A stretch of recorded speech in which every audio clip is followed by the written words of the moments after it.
For the first time family మెంబర్స్‌తో కలిసి కార్తీక పౌర్ణమి సందర్భంగా అయితే గుడికైతే వెళ్ళినాం.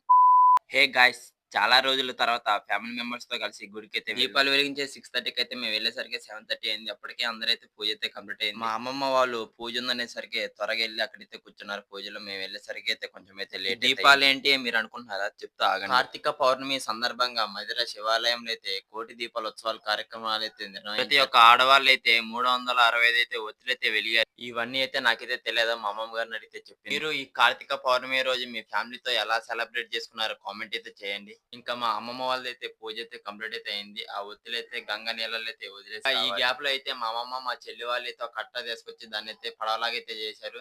ఇంకా దాని మీద కూడా కొన్ని పూలేసి డెకరేషన్ అయితే చేశారు. ఇంకా నేను, కోటి ఇద్దరం కలిసి మా అమ్మమ్మ వాళ్ళతో పాటు అయితే నీళ్ళలోకి దిగి ఆ ఒత్తులైతే వదిలేసిన తర్వాత ఇంకా నేరుగా అయితే డైరెక్ట్ గా అయితే గుడి లోపల వీడియో తీద్దామంటే చాలా రష్ ఉండడం వల్ల అయితే వీడియో అయితే తీయలేకపోయాను.